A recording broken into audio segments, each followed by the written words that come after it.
Hey everybody, I thought today I'd do something a little bit different. I took my Lil Zippy out, which I can't really put a GoPro on too easily.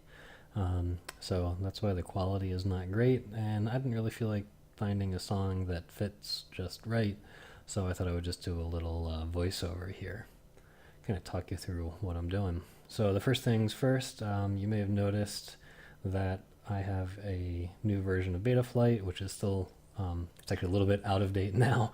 I have 3.4, I think it was 3.4.1, and 3.5 is out now, which is only incrementally different than 3.4. So pretty new firmware. This is the first time I was flying this quadcopter with that firmware. It is much smoother than it used to be, and it's still very, very fast. This is a 140 millimeter quadcopter running a 4S battery.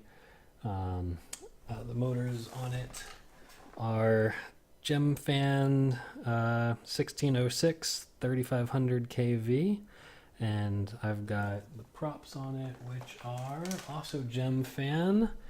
They are called durable high efficiency propellers, and the part number on them is I guess Flash 3052-3.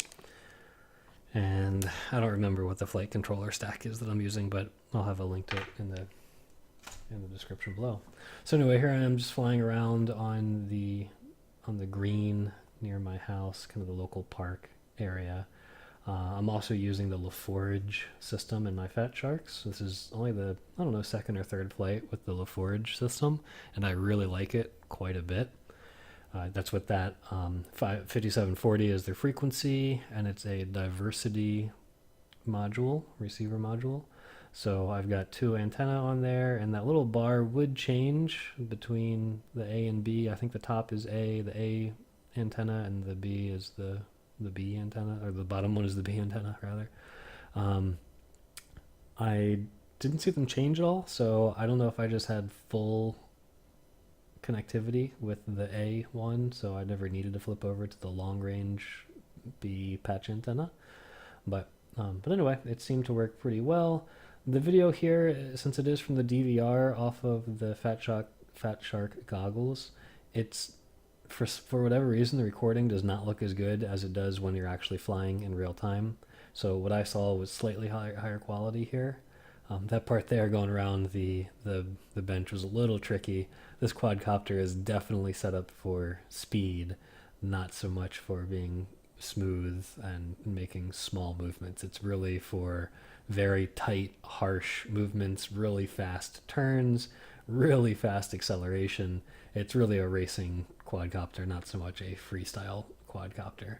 This area is also relatively small. I'd really like to get this thing back out onto my normal field, which is the equivalent of 2 or 3 football fields, where I'll be able to really get this thing rocking and rolling and get it up to full speed. I have a feeling this quadcopter could do somewhere between 70, maybe even 80 miles an hour. It is very, very fast. Still fun though, and still pretty agile. As you can see here, it does its loops and rolls pretty well. Here I have a quick run around the trees. I was really trying just not to crash it. That was my primary goal. I wasn't trying to go as fast as I possibly could through here. And as you can see here, I was just barely successful in not crashing. One last little flip there, and I think at that point I bring it home.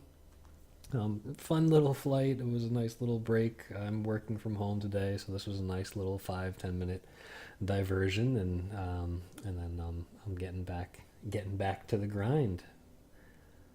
So let's see if I put her down nicely. I do. I'll give you all the normal thumbs up. These numbers were not accurate, especially the milliamp hours used. So I'm going to go ahead and work on that. Fix those numbers up. But other than that, flies pretty good. So, okay, so yeah.